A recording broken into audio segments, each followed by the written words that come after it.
बार फिर मैं डॉक्टर शाहिद रज़ा जमाल शाहिद रज़मी आपसे मुखातिब हूँ एक नए टॉपिक के साथ। आज हम ई क्लासेस के तहत डिग्री पार्ट 2 पेपर 4 की एक अहम किताब सोज़ो गुदाज पे गुफ्तगू करने के लिए यहाँ हाजिर है। आज हम आपसे इस मारकतुल आरा किताब पे गुफ्तगू करेंगे, आपसे कुछ बातें शेयर करेंगे और आपके सवाल और जवाब को मुतमईन करने की भी कोशिश करेंगे। जैसा कि आपको मालूम है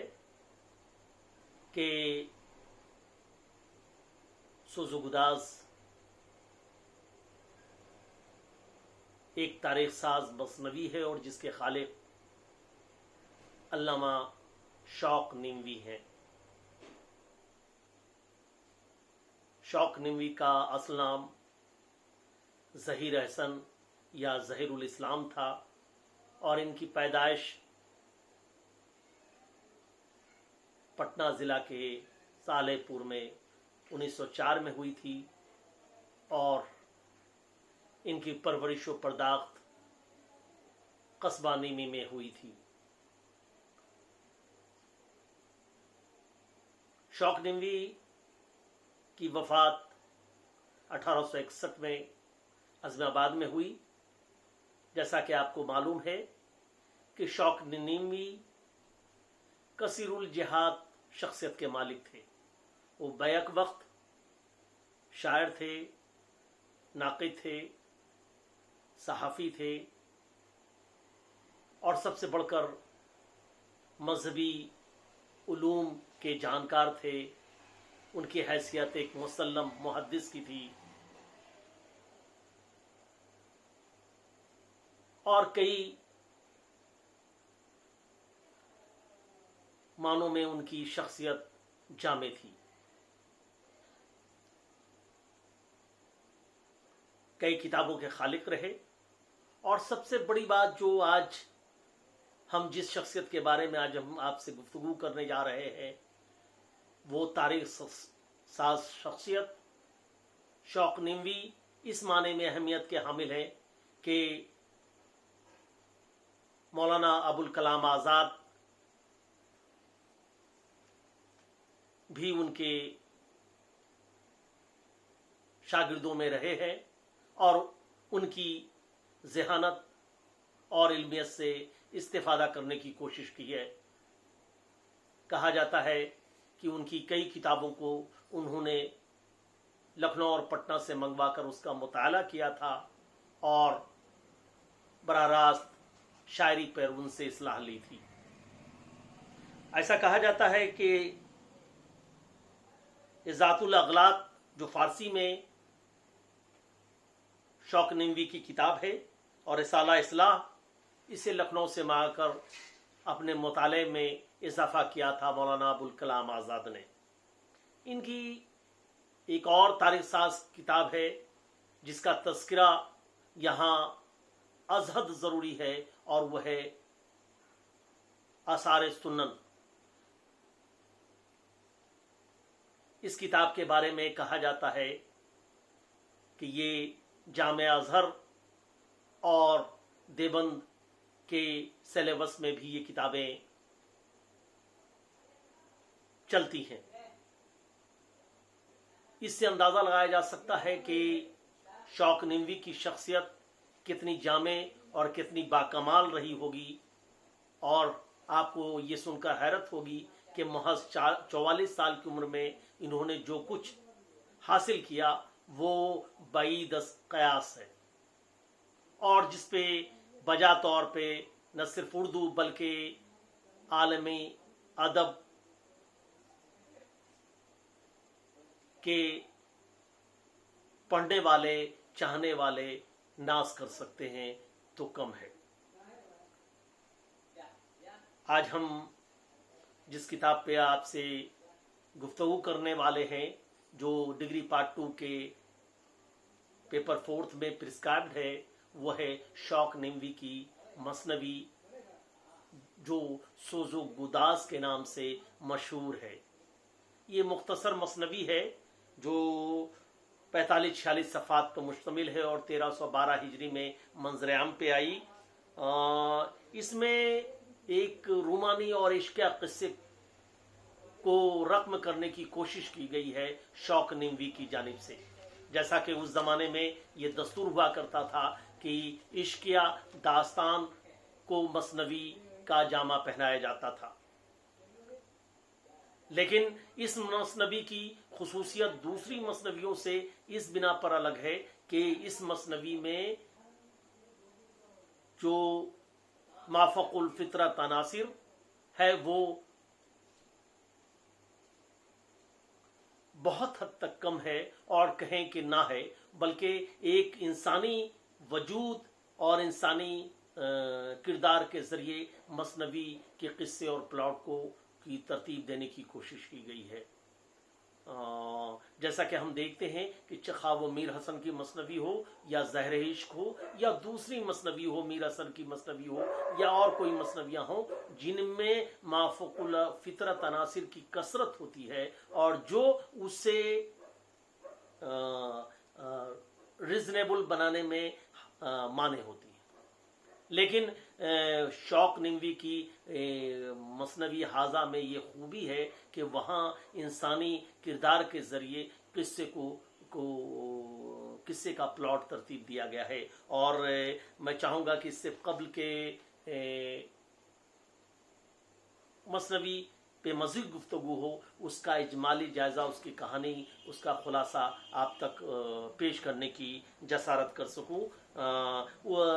मसनवी के दो अहम किरदार हैं, हसन और श्याम सुंदर। हसन एक नौजवान लड़का है जो मुस्लिम है और दूसरी गैर मुस्लिम खातून खूबसूरत दोशीज़ा श्याम सुंदर है जो एक ताजिर की बेटी है। हसन एक दिन गंगा के सैर, अज़माबाद के शहर गंगा के सैर को निकलता है और वहाँ उसकी नागहानी नज़र श्याम सुंदर जो बहुत नहायत खूबसूरत है, बहुत हुस्न की मलका है, उस पे वो जा ठहरती है और जो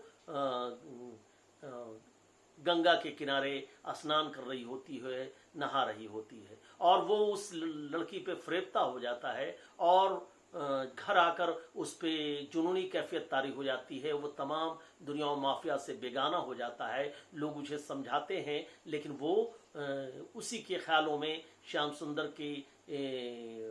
हुस्न के दीदार के लिए बेकरार हो जाता है और वो कई दिनों के बाद योगी का रूप धारण करके उसकी तलाश में गलियों गलियों खाक छानता है और इत्तेफाक से वो उस घर पे पहुंच जाता है जहां जिसकी छत पे श्याम सुंदर होती है और श्याम सुंदर उसकी आवाज़ सुनती है, वो भी दौड़ती भी आती है और छत से गिरकर जख्मी हो जाती है। किसी तरह उसका इलाज होता है और वो ठीक होती है और इस दरमियान वो योगी का रूप धारण कर उसके वालिदैन से भी मिलता है। उसके वालिदैन बड़े मुतासिर होते हैं और इसी तरह कई ज़िमनी वाक़यात आते हैं। इस दरमियान श्याम सुंदर का रिश्ता किसी दूसरे लड़के से तय पा जाता है, शादी का रिश्ता, और वो ये दोनों बेकरार हो जाते हैं। लेकिन कहानी करवट बदलती है और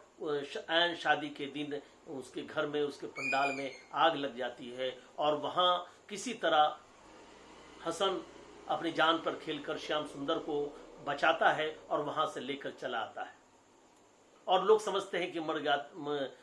श्याम सुंदर मर चुकी होती है, लेकिन वो मरती नहीं है। लेकिन ये दोनों साथ रहते हैं लेकिन शादी का इरादा नहीं करते कि लोग क्या कहेंगे, और इसी बुनियाद पे तज़ब्ज़ुब में वो दोनों फिर अलग हो जाते हैं और फिर किसी तरह दोनों का मिलन होता है और दोनों की शादी हो जाती है। शादी होने के कुछ दिनों के बाद हसन दरिया के सैर को निकलता है और इस दरमियान उसकी गैर मौजूदगी में यह अफवाह उड़ जाती है कि उसकी कश्ती गर्काब हो गई, वो डूब गया, और इसी शोक में, इसी गम में, इसी अंदेशे के तहत वो गश खाकर गिरती है और उसकी जान रूह परवास कर जाती है और वो मर जाती है। श्याम सुंदर जब वो हसन वापस आता है अपने घर के दरवाजे पे, जब उसे इत्तला मिलती है तो वो पागलों की तरह करता है और उसकी तुरबत पे, उसकी कब्र पे सर पीट कर रोता है, चिमट कर रोता है और किसी तरह उसका दिल नहीं मानता। और कई दिनों के बाद, थोड़े दिनों के बाद इसी गम में निढाल होकर वो दरिया के सैर पे निकल जाता है और वहाँ अपने दोस्तों, अहबाब और क़ारिब को छोड़ देता है और चला जाता है और दरिया के बीच खुशकी में जाकर बैठकर धुनी रमाने लगता है। और इसी तरह देखता है कि रोज़ आसमान से रोशनी का गोला, रोशनी के शोले नज़र आ रहे हैं और वो दरिया के किनारे नीचे उतरते हैं और जिससे हसन हसन की सदा आती है और वो उसकी तरफ दौड़ता है और एक दिन वो दौड़ता है और उसी में वो समा जाता है और उसकी भी वो भी उसी रोशनी के शोले में डूब जाता है और फना हो जाता है और कहानी यहीं ख़त्म हो जाती है। इस तरह हम देखते हैं कि शौक निंवी ने एक जीते जाते इंसान के किरदार के हवाले से इस मसनवी को पेश करने की कोशिश की है जो उस दौर में एक काबिल कद्र और काबिल तहसीन कारनामा कहा जाएगा, क्योंकि उस ज़माने तक 18वीं और 19वीं सदी के आखिर तक, 20वीं सदी के आगाज़ तक ये माफ़ुकुल फितरत अनासिर का गलबा था और मसनवी की एक खासा समझा जाता था और एक खासियत समझी जाती थी कि मसनवी में माफ़ुकुल फितरत अनासिर का होना नागुज़ीर है। कहानी यही ख़त्म हो जाती है। शौक निंवी ने इस दौर के तमाम मसनवियों में इस रविश को आम रखा जिसमें हक़ीक़त पसंदी की बाज़गश्त है और इस ज़रिए मसनवी का प्लॉट तरतीब दिया गया है और ये बताने की कोशिश की गई है कि कहानी दिलचस्प है, असलूब नहायत दिलावेज़ है, शगुफ्ता है, लेकिन ये आखिर में ये ज़रूर कहा जा सकता है कि इस मसनवी की पर आखिर में माफ़ूल फितरत अनासिर का कुछ शायबा नज़र आता है जिसकी वजह से मसनवी आखिर में जाकर कुछ कमज़ोर हुई है, लेकिन इसकी तारीख़ी और लिसानी अहमियत और गनाइयत से कतई इनकार नहीं किया जा सकता है।